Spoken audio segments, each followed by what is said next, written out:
You will hear a woman phoning an electrical repair company about a problem with a piece of household equipment. First, you have some time to look at questions 1 to 7.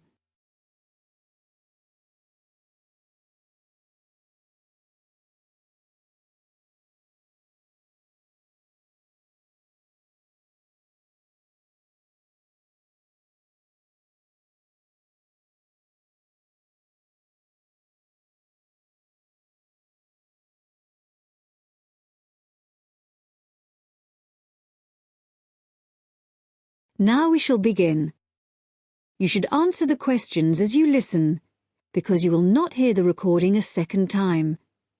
Listen carefully and answer questions 1 to 7. Hello, Sinclair Electrical Services, Kevin speaking.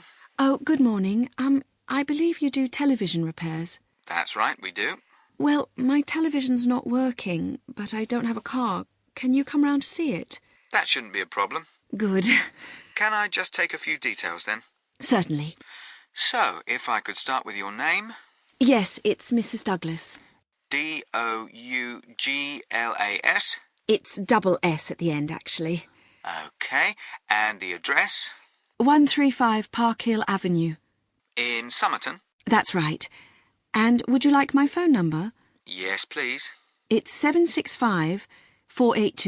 428? No, 82. OK, right. So, what's the problem with the television? Low volume. Even when you turn it up to maximum, it doesn't seem to make much difference. I mean, it's quite an old TV, but it's always worked perfectly well up to now. And the picture's OK. I did wonder. We had a power cut a couple of days ago, and it's not been right since then. I don't know if that could have affected it. It certainly might have something to do with it. Anyway, I'll come over and have a look. Can you tell me the make and model number by any chance? The number will be on the back of the TV. Yes, it's Schneider. That's Schneider. And the model number's, let me see. Yes, it's SVV5002. Right. Is that a fairly recent model? Not really. I got it 7 years ago. I remember the date because it was the year after I moved into this house, and that was 8 years ago. I hope you can fix it. I really don't want to buy another one. Before you hear the rest of the talk, you have some time to look at questions 8 to 10.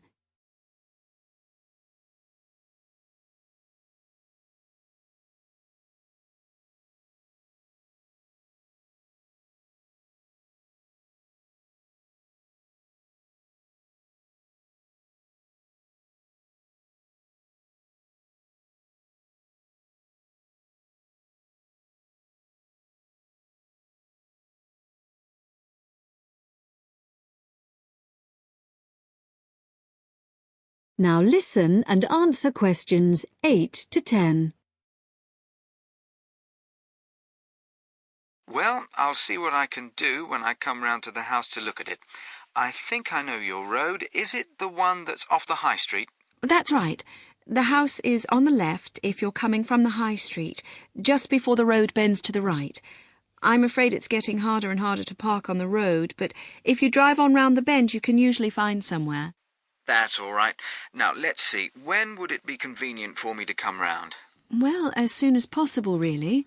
Well, what's today? Friday. I'm booked up today, and then we've got the weekend, so I'm afraid it looks like Monday morning's the earliest. You can't come tomorrow? Well, Saturday morning I'm in the showroom, and I don't work Saturday afternoon and Sunday. OK. I'll make sure I'm in. Oh, and one last thing. I wonder if you'd mind telling me how you heard about us. We've just opened a new web page, and we're interested to see how effective it is. No, I actually heard about you from the woman next door. She couldn't remember your number, but I looked it up in the phone book. Oh, right. It's always the best advertising, word of mouth. Right, OK. Thank you, Mrs. Douglas. Thank you. Goodbye. That is the end of part 1. You now have half a minute to check your answers.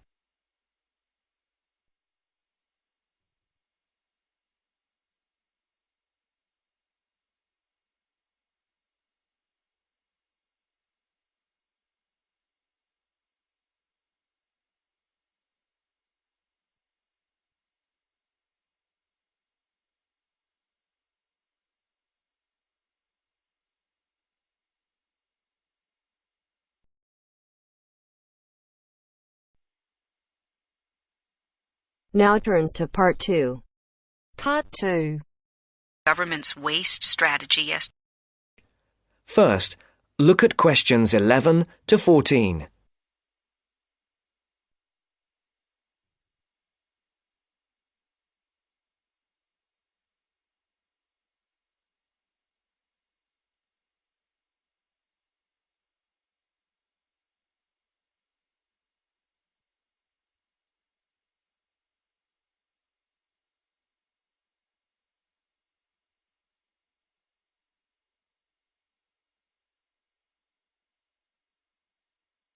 Listen carefully.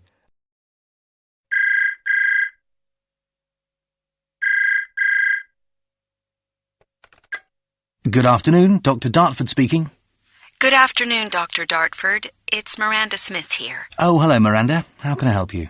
I'm really sorry, but I couldn't come to your lecture on the government's waste strategy yesterday because I was feeling ill.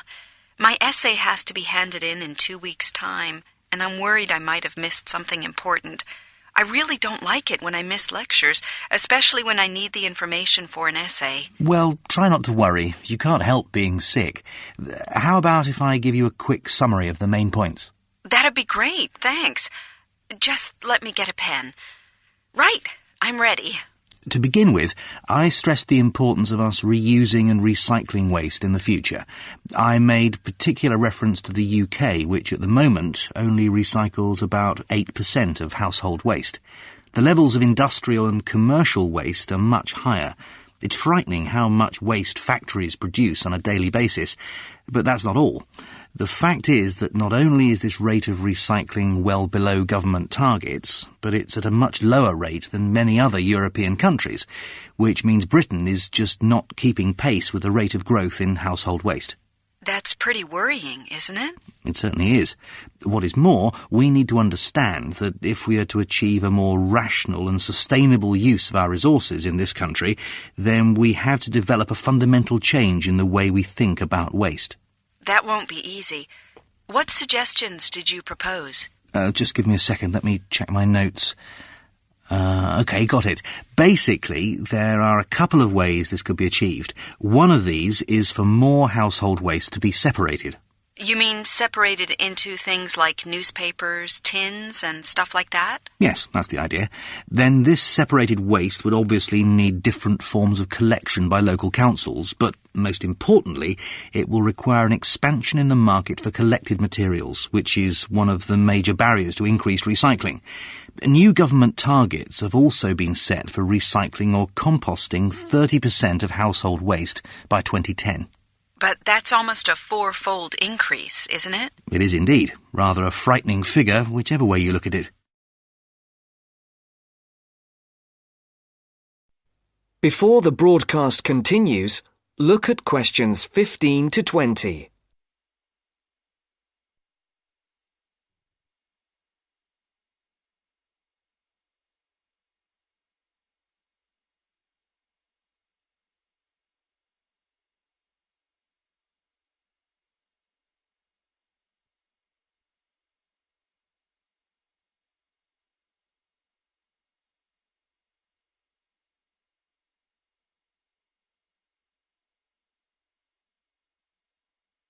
You will now listen to the second part of the talk. As you say, it's a 4-fold increase, but my guess is it won't stop there. You must remember the previous government found that setting targets is one thing, but if the practical policies are not in place, nothing will happen. So what is the government planning to do about all this waste? Well, apparently they're going to publish a final strategy setting out a range of policies to start and sustain the necessary changes. But the interesting part for me was that it's not only up to the government. To say we need more recycling is a simple message, but, and here is the crux of the matter, there's another one that isn't getting enough attention. Really? What's that? It's quite obvious, really. It's us, the general public. We have to reduce the amount of waste we make. It's our responsibility. Did you know that every hour enough waste is produced to fill the Sydney Opera House, and the rate is increasing? Actually, now you mention it, I remember reading somewhere that the reason for all this waste is our increasing wealth and the changes to our lifestyles. I guess it's quite obvious when you really think about it. I mean, it's things like shops and supermarkets selling more pre-packaged foods and ready-made meals. Convenience is the key. People simply want their lives to be more convenient. And there's also technological change that brings pressure to make people change their domestic appliances for newer models. I never thought about that, but you're right. And I'm just as guilty. I threw out my old stereo so I could have a better model, even though there wasn't really anything wrong with the old one. You see, you're a classic example that changing our present throwaway culture is going to be an enormous challenge. At the end of the day, consumers will have an important role to play. It could all boil down to their choices and their willingness to support recycling by sorting their waste and accepting more recycled products. That is the end of part 2. You now have half a minute to check your answers.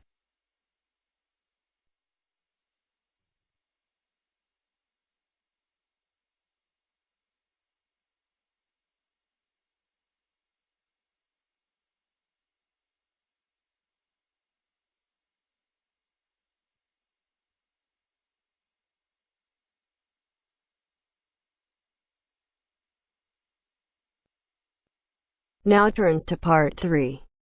Part 3. You will hear a student, Penny, talking to two friends, Ray and Louise, about a television competition Ray has entered called Travel Documentary.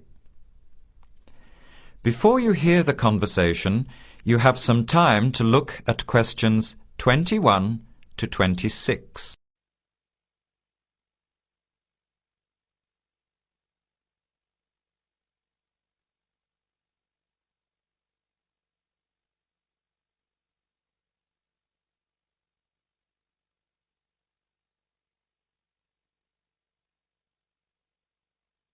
Now, listen carefully and answer questions 21 to 26. Hi, haven't seen you two in ages. What have you been up to? Hi, Penny. Ray is really excited. He's just been shortlisted for Travel Documentary. He could be off travelling around the world for 3 months. Travel Documentary? What's that? You've never heard of it? Don't you watch TV? Well, actually, no, hardly ever. Especially since I've started working on my thesis.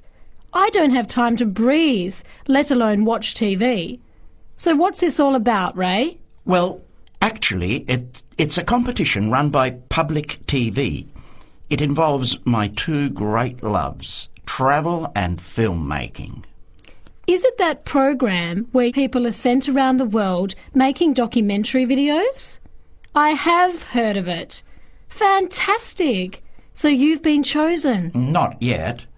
I'm one of 34 selected for an interview next week, so I've made it through the first cut. Yeah, there were over 200 applicants from around the country. Pretty amazing, hey?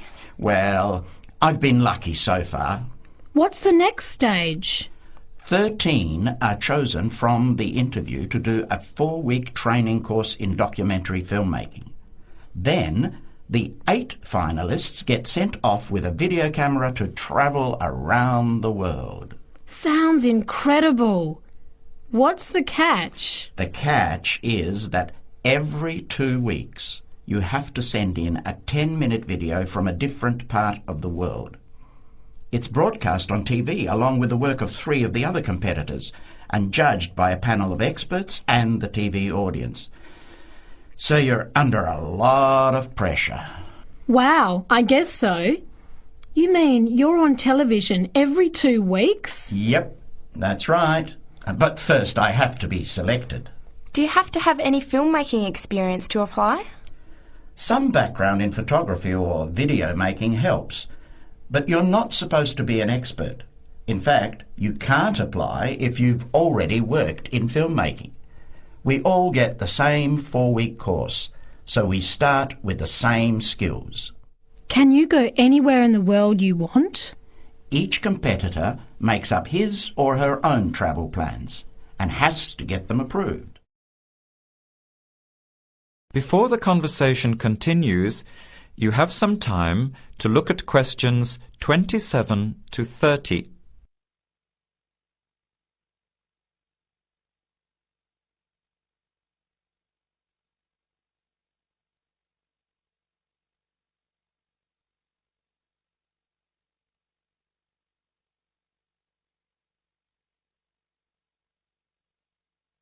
Now, as the conversation continues, answer questions 27 to 30. Have you talked with anyone else who has done it? As a matter of fact, just last week I met Sarah Price, a girl from here who did it last year. What did she have to say about it? She said it was the most amazing experience of her life, but it was really tough at times. I think you'd have to be really brave to take off like that alone with so much responsibility. It's not like going on a holiday, is it? No. 2 weeks in a country, often where you can't speak the language, to find a story, film it, organise all the editing. Then you're off to a completely different part of the world to start all over again. Pretty exhausting, but exciting too. What a way to see the world. What about Sarah Price? Did she have any bad experiences? She said the worst part was when she got some mysterious fever in Mongolia and thought she might have to be sent home. Fortunately, it got better, but she said it was scary to feel really ill when you're alone so far away. So what made you want to apply? When I saw the program on TV a while ago, I thought, this is for me. I've always wanted to travel, but needed to work for a year before I could even think about it. Then a new series started up. I thought, now's my chance. Don't you think you'll be lonely? I don't think I'll have time to be homesick. I'm more worried about having too much to do and not enough time to get things organised. So we might be watching you on television in the next few months. I hope so, if I'm lucky. When will you know for sure? They choose the final 8 in March. A month later, you're on your way. So do you have to pay anything? Nothing. It's all paid for. Course, camera, flights, accommodation and in-country travel. The budget is pretty tight though. No extras. I sure hope you get it. Then I'll be finding time to watch at least one program on television every week. That is the end of part 3. You now have half a minute to check your answers.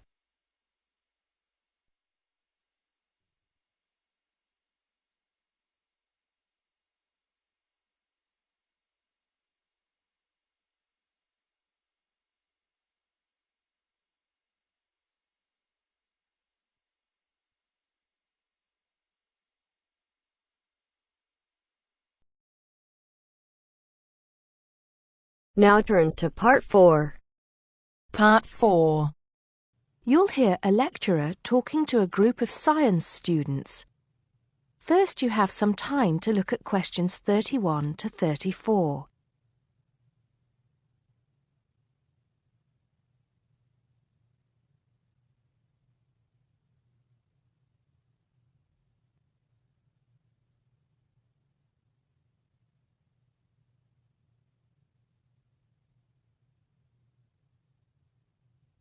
Now listen carefully and answer questions 31 to 34. Good morning, ladies and gentlemen, and welcome to the science faculty. As you may know, my field of study is neurobiology, so you may be wondering what I have to say to those of you who are studying physics or chemistry or geology, even those of you who intend to become doctors. In fact, what I have to say is aimed especially at those who wish to enter the medical profession, though the main point applies to all of you. And what is my main point? Basically, it is that you shouldn't get stuck in too narrow a specialization. What I mean is, too often doctors and scientists become experts on one small aspect of their subject and neglect the rest. Perhaps you have heard the joke about a doctor being introduced to another doctor as an expert on the nose. "Oh, yes," said the other doctor. "Which nostril?" I know that more and more it is necessary to specialize, because when you finish your studies, you have to find a place in the job market. But I do believe that it is damaging both to you personally and to the profession. You may be surprised to know how many physicians in the past were men of wide culture. Many were interested in the humanities, from the arts to literature to philosophy. A surprising number of them, from Rabelais to William Carlos Williams, became poets, novelists, and playwrights. Men of science have written clearly and intelligently about society, psychology, and politics. This tradition is not dead. Today, such eminent scientists as Stephen Jay Gould, Jared Diamond, and Richard Dawkins are well known as popularizers of science while maintaining high standards. But more of them in a minute. I'm not saying that while you are studying anatomy, you should sign up for a course in English literature, but reading a few works of fiction in your own time will show you the human mind, just as your anatomy classes show you the human body. Science faculties and medical schools, it seems to me, now largely ignore this human dimension. Furthermore, the study of medicine, and psychology for that matter, is largely about what has gone wrong with the body and the mind. That is, it mostly deals with the abnormal. Before you hear the rest of the talk, you have some time to look at questions 35 to 40.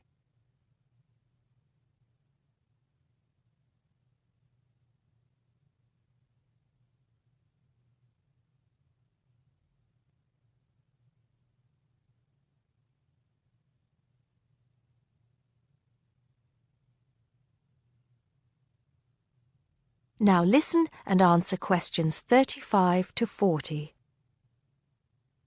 So, to try and correct this situation, if only in a small way, I have come up with some extra reading for you to do. Don't worry, I wouldn't have chosen them if I didn't think they were enjoyable as well as interesting. The first on my list I'm sure you've all heard of, even if you haven't read it. It's Bill Bryson's A Short History of Nearly Everything.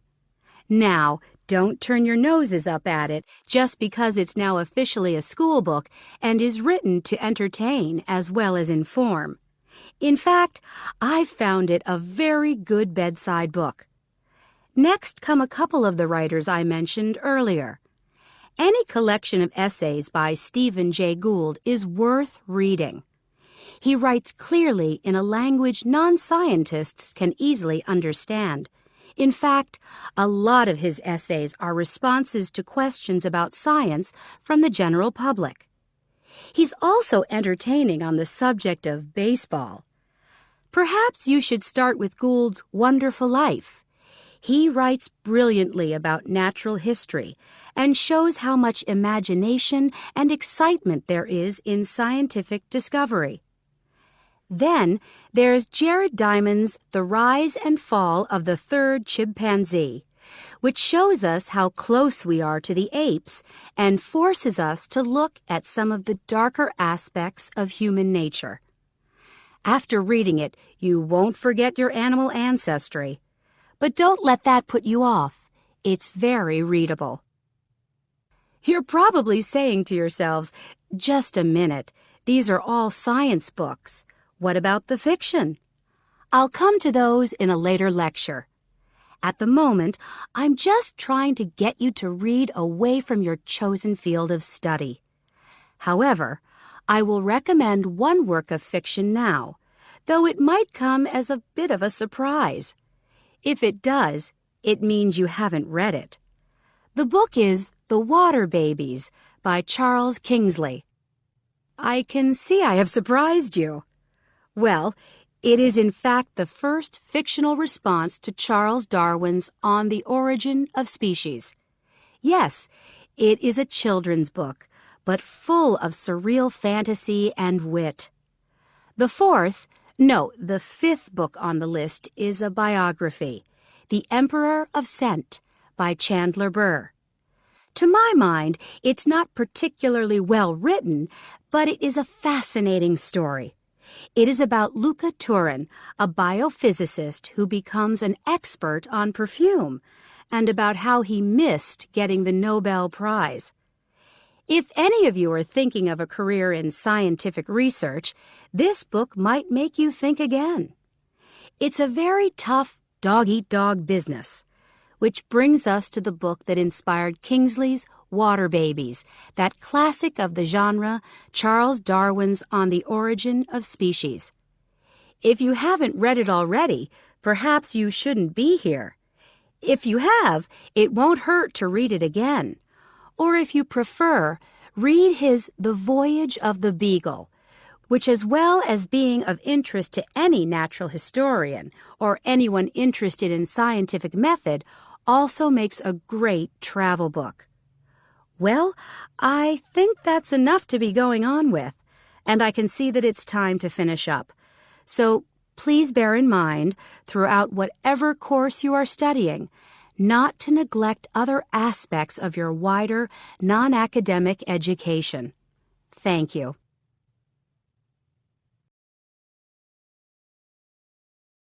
That is the end of Part 4. You now have half a minute to check your answers.